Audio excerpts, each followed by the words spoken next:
Olá, Lígia Lima, Método Ligue, Identidade e Imagem. Vocês acham que vale refletir sobre os conceitos de beleza, como as pessoas percebem o belo, aliás, afinal, o que é ser belo? Vamos refletir um pouquinho sobre o que pensavam os gregos da antiguidade sobre o conceito do belo, né? São inúmeras as formas de se pensar o belo. O belo não falamos do belo somente o belo da estética, né? Do apreciar o belo propriamente dito. A beleza está em tudo, na natureza, nas flores, nos animais, no corpo humano, nos astros, nas relações interpessoais, na matemática, na luz, nas pedras preciosas, e até Deus e o diabo podem falar do conceito de beleza, né? Então, o que acontece é que não existe uma história da beleza organizada. Existem N filósofos, escritores, cientistas, místicos, teólogos, testemunhos dos artistas que chegaram até nós por meio de documentos. Então, eu diria que de uma forma fragmentada, a gente conversa, fala, estuda e discute sobre a beleza, né? No entanto, o que é importante a gente parar para refletir? Que os conceitos de beleza, eles são muito, digamos, subjetivos, né? O conceito de beleza é algo subjetivo, porque até mesmo dentro de uma própria cultura, ela entra em conflito. Concorda comigo? As pessoas não existe uma linha de pensamento uniforme sobre a beleza. Via de regra, a beleza tem muito a ver com cultura, com contexto, com percepção de mundo. Se a gente parar para pensar que cada pessoa é um universo à parte, a configuração do nosso cérebro é tão singular que a percepção do belo também é singular, né? Então, dentro dessa proposta, a gente vai conversar um pouquinho sobre o ideal de beleza na Grécia Antiga até chegar aos dias de hoje, para a gente parar para refletir essa beleza tão buscada, né? Como que a gente pode trabalhar. Então, a beleza, na verdade, ela estava sempre associada ao que o justo é belo, ou seja, ao senso de justiça. Então, a beleza não era algo, vamos dizer, um, que fosse associado propriamente à beleza física, né? A beleza da natureza, a beleza do ser humano, a beleza tal. Então, alguns pensadores falaram, né, descreveram a beleza de formas muito interessantes que nos fazem, tipo, uau, né? Que percepção do belo eles tinham. Teógenes, no século 6 a.C., ele diz, eu gosto disso, olha só, quem é belo é caro, mas quem não é belo não é caro. Procede. Vocês concordam comigo que a beleza abre portas? Que uma pessoa, só de ser bela, ela já tem as portas abertas para ela. Eu estou me lembrando de um caso aqui, bem específico. Há muito tempo atrás, nós estávamos contratando uma pessoa para trabalhar com a gente. E vieram pessoas de todos os tipos, né? E tinha pessoas de todos os biotipos, de todas as formas. E tinha uma que era assim, linda, linda, linda, linda, linda de maré assim, linda, harmoniosa, sabe? Olhão, bocão, corpão, tudo no lugar. E tinha outra que era assim, o oposto, não era feia, bonita também. Até porque eu parto do princípio que você chama uma pessoa de feia, né? Mas ela fugia desse padrão, primeiro, pela simplicidade de falar, pela simplicidade de vestir, pelo jeito de ser. E aí, o que eu achei curioso, é muito interessante, que eu quero trazer essa reflexão, é que aqui era bonita, bonita, bonita, bonita, harmoniosa, bonita, tudo no lugar, nada fora do lugar. ela não inspirava confiança. Ah, então você está dizendo que a mulher é bonita, a pessoa bonita não inspira confiança. Não, gente, pelo amor de Deus, um caso específico que eu estou contando. Então, e a outra, apesar de toda a simplicidade, toda a humildade, eu tive assim, uma sintonia, meu Deus, nem discutir.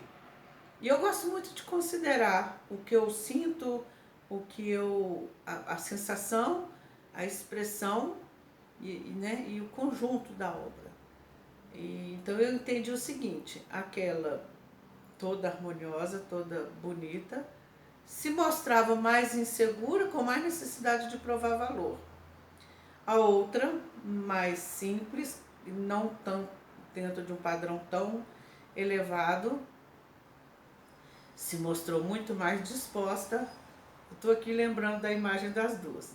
Se mostrou muito mais disposta a aprender, a somar, teve mais humildade. Ah, então, Lígia, está dizendo que todo mundo bonito e arrogante? Não, gente, pelo amor de Deus, estou contando de um caso específico. E ficamos naquela dúvida de bater martelo, e eu falei, não, gente, escuta meu coração. Meu coração já me enganou algumas vezes, mas falei, por favor, me escutem. E a gente contratou a pessoa mais simples, com um coração imenso, sabe? E assim, muito disposta a aprender, muito aberta, e foi incrível, porque ela cresceu, ela aprendeu e ela deu gente. Aí passou um tempo, a gente precisou de novo de mais uma funcionária, fizemos outra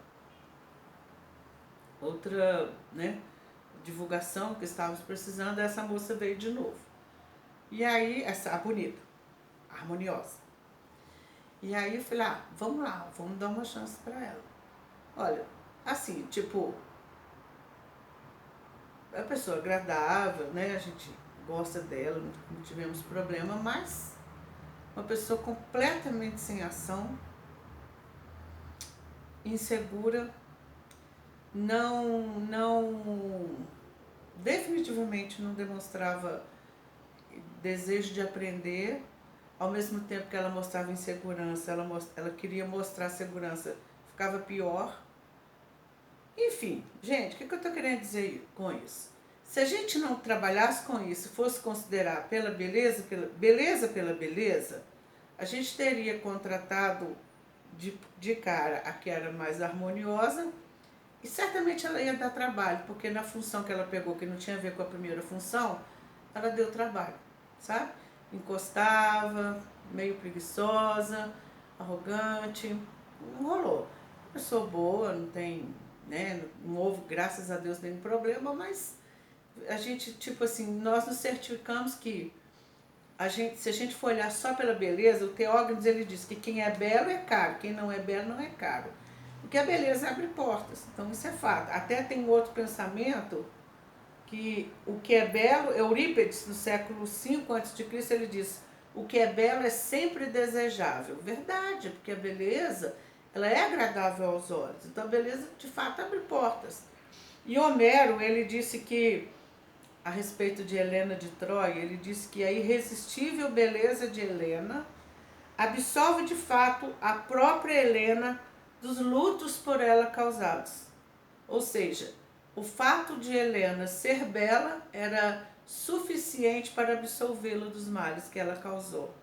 Gente, Cara, se cada uma dessas frases a gente parar para conversar a respeito delas, a gente se impressiona com a quantidade de conteúdo, de coisa que a gente pode extrair aqui. Concorda comigo?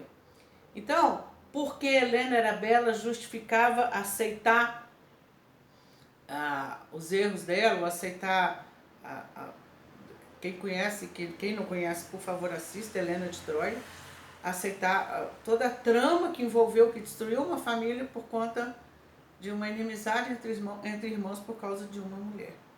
Então, gente, importante refletir sobre essa maneira como os filósofos refletiam sobre a beleza, porque isso veio veio até hoje, a gente para refletir, para pensar sobre a beleza, embora hoje em dia a gente sabe que existe um equívoco muito grande com relação à beleza. Mas vamos continuar essa reflexão aqui sobre a história da beleza e o conceito de beleza. Para os filósofos, a beleza tinha pelo menos 3 categorias. A beleza ideal, que representa a natureza, ou seja, através da montagem das partes, a natureza forma um todo harmonioso, tá? A beleza espiritual, que é a beleza que exprime a alma através do olhar. Opa! Então aqui já estamos falando de uma beleza essência, uma beleza que exprime a alma, que exprime conteúdo, que fala de conteúdo, que fala de verdade, que fala de justiça, que fala de tantas coisas que a gente pode colocar como belo, né? E, por último, a beleza útil ou funcional, ou seja, a beleza prática. Vocês concordam que a beleza precisa ser prática? Por exemplo, uma pessoa que é conservadora, que não tem muita paciência de se arrumar, de arrumar o seu cabelo, de fazer uma maquiagem, ou até de passar um batom, e você oferecer a ela um serviço onde ela tem que andar montada, ela vai sustentar? Não. Aliás, via de regra, quem anda montado, não é uma regra, óbvio, mas quem tem necessidade de montar são as mais bonitas, né? As mais harmoniosas são mais inseguras, believe or not. Isso tem uma razão de ser, viu, gente? Trata-se da dor existencial dela, mas não estamos aqui para falar sobre isso. Então, a beleza, ela é ideal, espiritual e prática e funcional. Então, a beleza precisa ser prática. Não adianta você construir, sabe aquele cabelo, aquela maquiagem que só no salão fica daquele jeito, só no salão fica bonito? Hoje em dia, gente, a gente tem que entender que para lidar com a nossa cliente, nós temos que entender o contexto de vida dela, como que é a vida dela, considerar tudo isso. Porque senão você vai criar uma coisa que ela não vai sustentar. E aí você faz um cabelo todo elaborado que ela não vai trabalhar, você vai denegrir seu próprio trabalho. Quando eu lidava com alguém que não tinha essa habilidade e não queria pelejar, vamos dizer assim, eu ensinava. Não, vem cá, vou te ensinar a fazer uma escovinha, nem que seja na franja, te ensinar a usar uma pomada para finalizar, um spray para levantar a raiz do cabelo. Estava sempre dando uma dica. Fora a dica de manter a sobrancelha arrumada, a dica de uma makezinha assim leve, suave, mas eu sempre estava dizendo para ela, olha, um pouquinho de tempo que você gasta diante do espelho, se arrumando, é suficiente para te fazer bem. Porque o belo é agradável aos olhos. Você vai olhar no espelho, se vê bem, você vai, como é que eu digo, você vai se sentir tão bem que vai afetar seus resultados positivamente.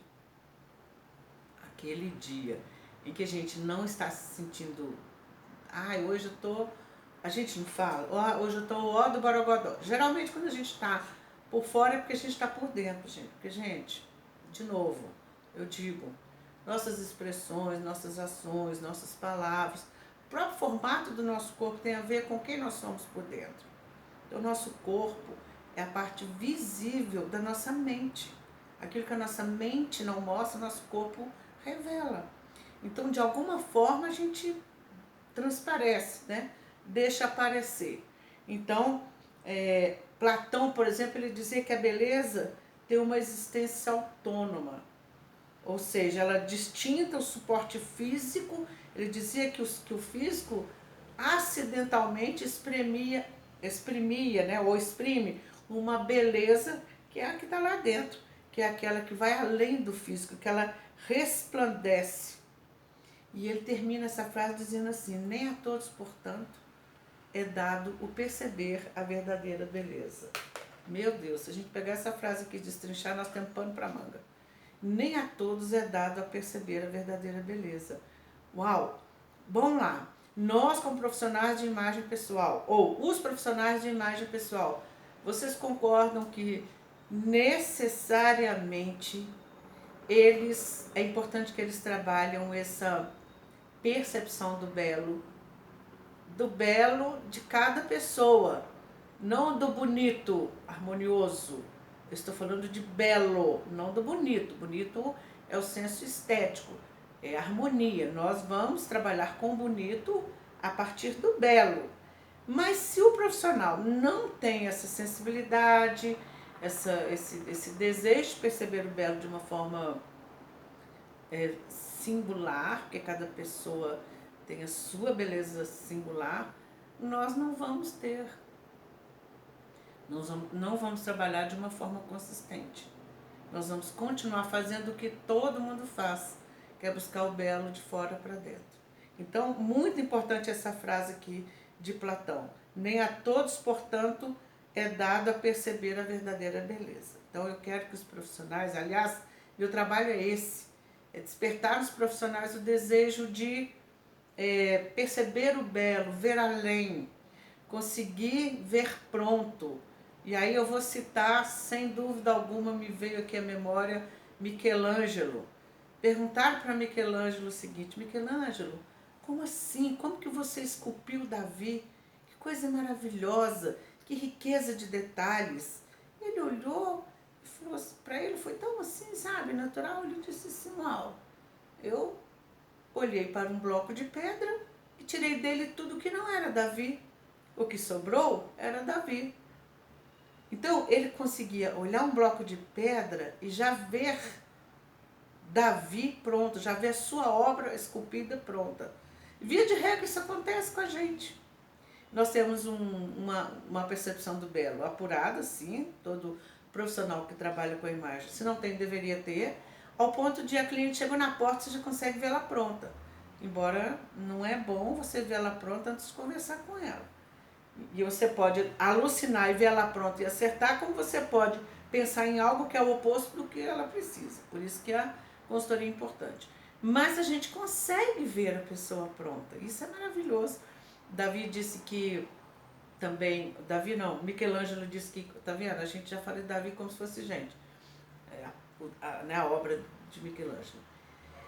Ele diz também que ele olhou para uma pedra e libertou o anjo dando-lhe asas. Foi quando ele esculpiu um anjo. Então o nível era esse. Ele criava, ele conseguia ver o belo antes de acontecer. O dia que você for um profissional que consegue ver não só o bonito, porque o bonito a gente consegue. O bonito, até o leigo consegue. Mas o profissional que consegue ver o belo, esse pode ter certeza, ele está além. Esse tem um valor agregado. Esse tem um peso muito grande. A maneira como ele exerce essa profissão. Certamente ele tem um olhar diferenciado, ele sabe considerar quem é cada um e trabalhar com cada um como ele é. Falei bonito agora, hein, gente? Tá? Vamos lá. Depois, gente, veio Pitágoras e os gregos da antiguidade, vamos lá, investigando sobre a beleza da natureza, sobre a composição do belo, parecia que cumpria ou me fugiu a palavra agora, que seguia, achei a palavra, que seguia um padrão. Então, por exemplo, eles perceberam que a natureza crescia de forma espiralada e tinha um padrão de crescimento que tinha, é como se tivesse portas, tivesse lugar de começar e terminar. E foi daí que surgiu a proporção áurea, que os gregos da antiguidade, que é a medida da beleza, que a partir da observação da natureza, medindo e tal, tem toda uma explicação bacana sobre a proporção áurea, a gente fala sobre isso no nosso curso, que é a medida da beleza. No entanto, não é para você pegar essa medida e sair medindo as pessoas como se para ser belo tem que ter uma medida, né? Na verdade, a proporção áurea, ela é um parâmetro, não algo para você ficar medindo, porque o que é a proporção áurea? São as proporções, né? A gente sabe direitinho quando a gente olha para o rosto de uma pessoa, onde está faltando, onde está sobrando.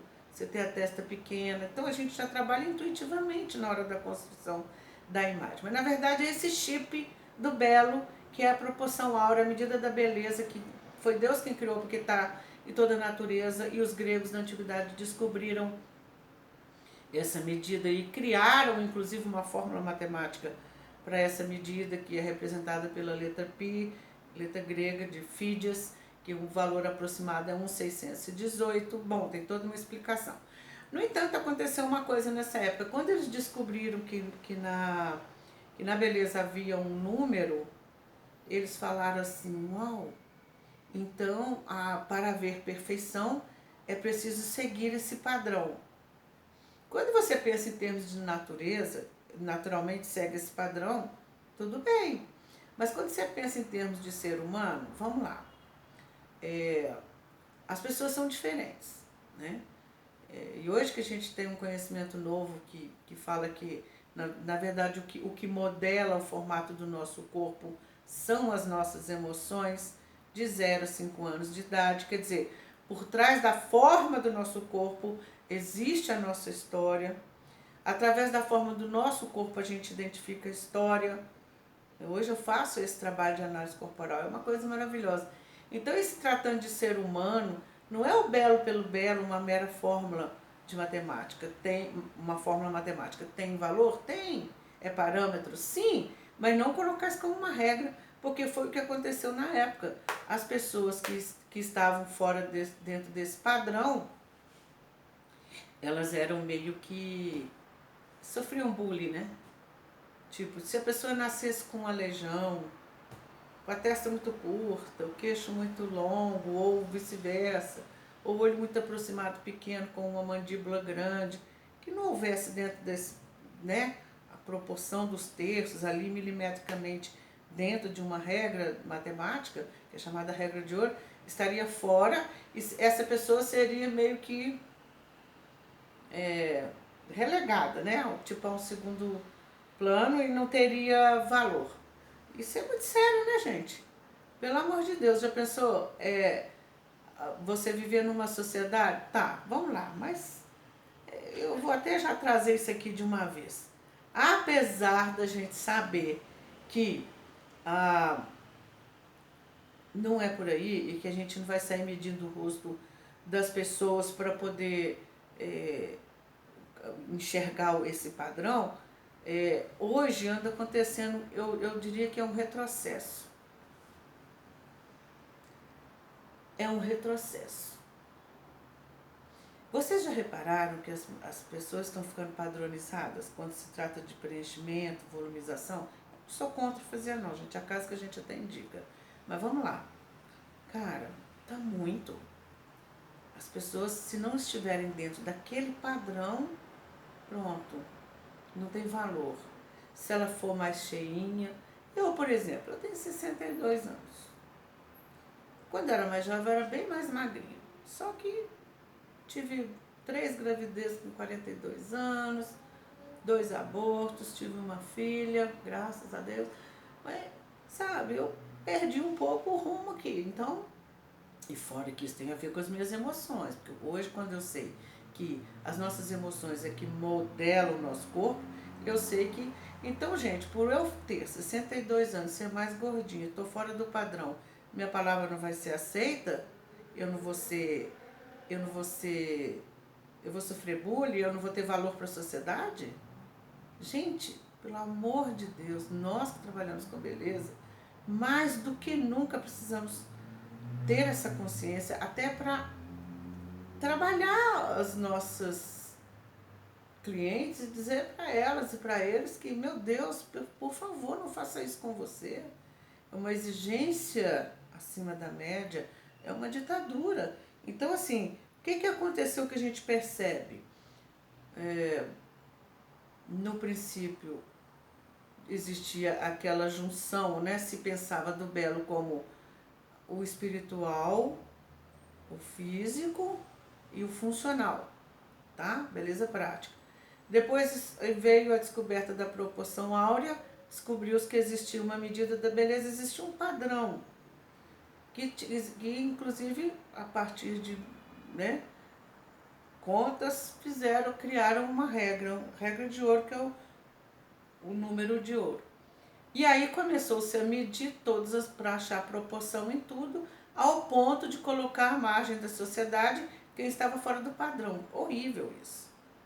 E hoje, ao invés, você vê, o mundo evoluiu tanto que evoluiu, ao invés das pessoas pisarem no freio nisso e dizer assim, cara, cada pessoa é singular, cada pessoa tem o seu jeito de ser, cada um é um no mundo, então cada pessoa vale pelo que ela é, não é pela aparência, enfim. Se a gente for entrar nesse mérito, a gente entra em outras questões. Mas, vamos lá. Então, hoje o que a gente percebe é um retrocesso. Immanuel Kant, ele disse, eu gosto muito dessa frase dele, ele disse que o belo é aquilo que sem qualquer conceito agrada universalmente. Ele também diz que para o sapo, o ideal de beleza é a sapa. E porque não existe um padrão, não existe explicação para o amor, né? A gente conhece aí N casos de pessoas que são totalmente harmoniosas, casadas com pessoas e amam profundamente, que estão fora desse pseudo padrão, sabe, gente? Então, onde que eu quero chegar finalmente é dizer o seguinte, que está muito mais nas nossas mãos, nós profissionais da área de imagem pessoal, está muito mais nas nossas mãos que nós possamos imaginar essa questão de trabalhar nas pessoas o conceito do belo. Que as pessoas estão atrás do bonito, bonito, bonito. O que é o bonito? Bonito é o senso estético, é o harmonioso. E o belo é a essência. Casar os dois, beleza. Qual que é o nosso papel? Organizar, como é que fala? Aproximar do harmonioso. Mas não colocar isso como uma regra, como assim, tipo, se a pessoa estiver fora desse padrão, ela vai ser execrada. Ela vai ser... Não, pelo amor de Deus, não é isso. Então está muito mais nas nossas mãos. Eu vou mais longe. Eu falo que eu sonho com o dia que mais pessoas tenham acesso ao trabalho da consultora de imagem. Porque é um trabalho maravilhoso. É um trabalho em que a pessoa realmente ajuda o outro a encontrar o seu próprio estilo. Agora, quantas pessoas têm acesso a uma consultora de imagem? Financeiramente mesmo que eu estou dizendo. O número é ínfimo, né? Nossa sociedade, nós não somos um país rico, né? Onde as pessoas têm uma renda maravilhosa que pode fazer todo tipo de trabalho. Então, mas quantas pessoas têm acesso a um cabeleireiro, por exemplo? A um maquiador, a um cabeleireiro? Ninguém fica sem cortar cabelo. Tá entendendo onde eu quero bater a tecla, gente? Oxalá todos tenham oportunidade de fazer o processo de consultoria de imagem. Mas enquanto não tem, que ele possa contar com o seu profissional, com o profissional, um cabeleireiro, um maquiador, um design de sobrancelha, um micropigmentador, que tenha esse senso, esse bom senso de trabalhar primeiro a beleza de dentro. Como? A partir de um conhecimento específico. Hoje existem muitos professores maravilhosos dentro da área. Nós temos o nosso método LIG, Identidade e Imagem, LIG, de ligar, conectar você com você, para ensinar você, profissional, a captar essa essência e trazer para a imagem, usando a dinâmica das linhas, enfim, usando o conceito o efeito emocional da imagem, a primeira impressão é que fica, como o cérebro processa a imagem, enfim, tem toda uma sustentação no nosso trabalho. Então, eu quero fechar a nossa fala trazendo essa reflexão para vocês, falando uma frase. A frase diz o seguinte: não existe ética sem estética. A ética é a beleza do caráter, essência. E a estética é a benignidade dos contornos, aparência. Mas há aqueles que em seu esforço ético privaram-se dos padrões estéticos, largaram para lá, só vale ser bela por dentro. Também há aqueles em que seu esforço estético privaram-se dos padrões éticos, quer dizer, também foi para o outro extremo, só trabalhar a beleza de fora. O que é o ideal? E onde está? Está na mão de quem resolver essa questão aí séria? Está na mão de um profissional de imagem pessoal, que o papel dele, de fato, embora ele desconheça, é criar a congruência entre conteúdo e embalagem. Beleza de dentro com a beleza de fora. Essência com aparência. Isso sim, isso traz plenitude, isso traz saúde emocional, isso traz equilíbrio e traz resultados para a nossa vida. Eu saber que não é porque eu tenho 62 anos, estou gordinha, tenho rugas, uai gente, vou querer ter o corpo e a pele de uma menina de 20 anos. Seria uma estupidez. Essa estupidez está acontecendo tanto aí que hoje a gente vê mulheres maduras tão mexidas, tentando trazer a juventude de volta, que elas estão deformadas. Excessos. Isso significa que eu não posso, não devo me cuidar, usar um fio de ouro, alguma coisa assim? Claro que não. Tudo que eu puder fazer, é lógico que eu quero fazer. Mas não me descaracterizar, desconfigurar o meu rosto e fazer com que eu me perca de mim mesmo diante do espelho. Então, saúde emocional é quando você vê no espelho quem você é por dentro. Essa é a nossa proposta. Pense nisso, meu amor. A ética e a estética.